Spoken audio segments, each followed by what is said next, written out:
जय हिंद दोस्तों, चलिए देख लेते हैं अम्ल और क्षार प्राकृतिक में कैसे पाए जाते हैं। कल हमने देखा था वो माइनस आयन देने वाले जो होते हैं क्षार कहलाते हैं और H प्लस आयन देंगे तो वो अम्ल कहलाएंगे। ये तो हमने अभिक्रिया की तरह पढ़ लिया। अगर हमारे आसपास कोई अम्ल या क्षार उपस्थित है तो हमको कैसे पता चलेगा वो अम्ल है कि क्षार है।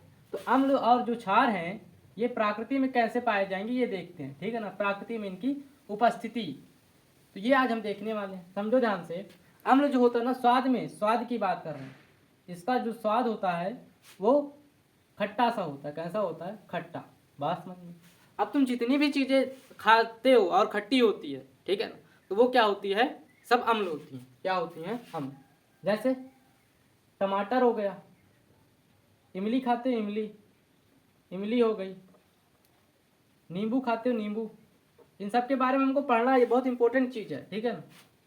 नींबू के साथ साथ संतरा भी ले लो, संतरा, ठीक है। हाँ, संतरा ऐसे ही ले लो। और कुछ सिरका ले लो, सिरका खाते हो ना, वो भी कड़वा खट्टा सा लगता है। बात समझ में? हाँ। और एक चीज खाते हो खट्टी लगती, दही। ये इनके बारे में हमको पढ़ना ही पढ़ना है। बात समझ में ही ना? हाँ। और एक जो इम्पोर्टेंट पढ़ना, चींटी के डंक, ठीक है, या नेट, इसी को बिछुआ भी कहते हैं। क्या कहते हैं? बिछुआ। दो चीजों का बिछुआ। इनके बारे में क्या पढ़ना अभी बता रहे। वैसे ही क्षार होता है। क्षार क्या होते हैं? इसका जो स्वाद होगा वो कड़वा होगा। कैसा होगा? कड़वा। कड़वा का मतलब समझ रहे हो ना? तीखा नहीं, कड़वा। अच्छा, अगर नमक को हम लें तो नमक बताओ कैसा है? अरे नमक कैसा है? नाम लेना, क्षार है, क्योंकि कल हमने क्या पढ़ा था? ये क्या होता है? लवण होता है। तो खारा है, ये खट्टा नहीं है। बात समझ में? हाँ। तो कड़वा मतलब क्या होगा? जो कड़वी चीजें हैं, ठीक है ना, जो खाने में तीख नहीं लगती, कड़वी लगती। बात समझ रहे हो? हाँ।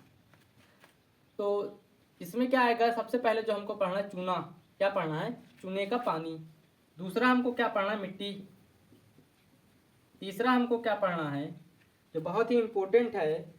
मैग्नीशियम का दूध, मैग्नीशिया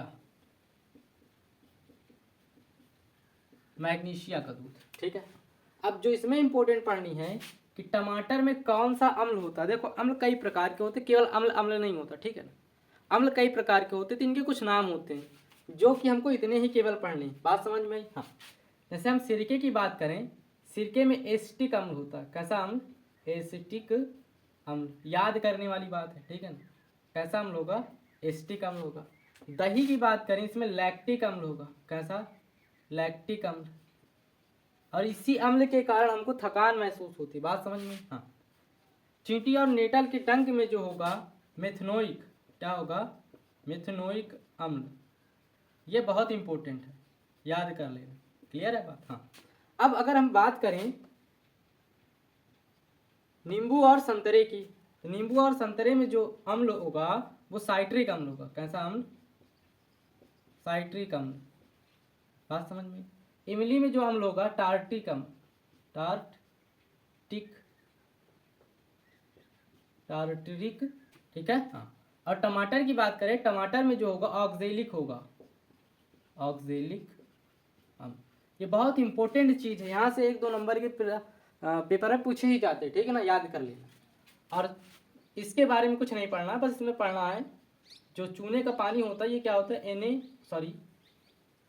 CaOH का होल ट्वाइस होता है। क्या होता है? होल ट्वाइस। Calcium hydroxide.